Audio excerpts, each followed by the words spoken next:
Hey everybody, I just want to talk briefly about my article. My topic is really dealing with racism in music education, or anti-racism in music education, and how music is able to debunk racism.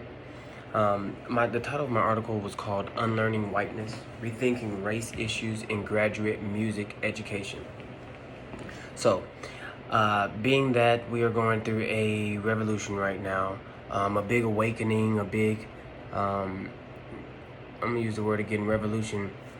I felt that this topic is very important because times are changing, and for many, many years, people of the Black and African American community, as well as other minorities, but specifically the Black and African American community, there has been no fairness. I'm just going to keep it as simple and plain. It's just been an unfair game. After 300, 400 years of slavery,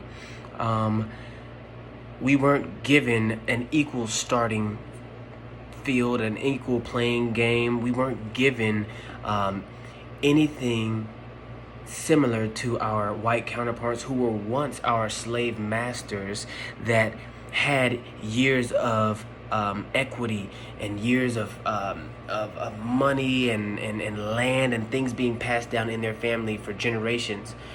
For instance, generations of whites may have been able to pass down 400 years of family heirlooms or money or whatever, versus the last 50 years, 400 compared to 50 years of blacks being able to pass down things because everything was always taken from them. That's deep. But I'm just gonna go straight into the article because I'm running out of time. So basically, in this article, there were two participants, and they were both white students. One was a white male, one was a white female, but both were actually music students. One was a middle school middle school teacher, band teacher. And the teacher was the researcher, was a professor at this university. And so what he decided to do himself was, instead of having data, instead of having graphs and things like that, he decided to have an open discussion. So basically what he did was he gave readings every class period, or every, on the syllabus. He decided to say, hey, we're going to read this. And every class, all they did was discuss racism in music education. And so along this 15-week period, they were able to, I'm going to use the word again, debunk their racist ideologies.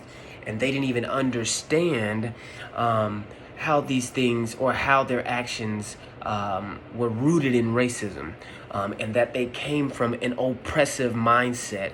But over time, they were able to realize that we got to do something different, or we're not doing this right. We're really treating these people unequally, and they've shared it out their mouths that one of the participants was in a school where they seen the blacks being treated differently. It's 2020. Now, this article came out probably about 20 years ago.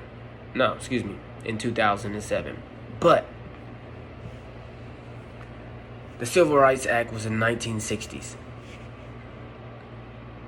Slavery ended in 1864. And racism still exists, as we see it every day, as we see the protests and we see these things. In their findings, like I said before, they discussed that they felt differently. That it was time to make a stance, but they didn't fully understand how, because it's a whole system. It's a whole white supremacy system that is not necessarily taught in a stance of this is how you do it, this is how you do it. No, they're just passing down traits and behaviors. So just like racism itself may not be taught in general to be a racist, the behaviors of a racist is taught. These behaviors is taught. So all in all, I felt that this was a great article for kind of like my topic, and I'm very interested to keep talking about this to anybody that wants to, have a conversation, because it's reality. And I'm very glad that things are starting to change. And listen, somebody that might watch this might offend you. And that's okay, because if it offends you, that means rooted inside of you is these behaviors that I'm speaking of, these racist type of traits that you don't truly understand, because you weren't taught it. It was just passed down to you. But now that I'm rambling and I don't want to get off course. Again, my major and overall topic is racism or anti-racism in music education, and how music is able to debunk racism and racist ideologies. Because I want to figure out, how do we eradicate racism in society?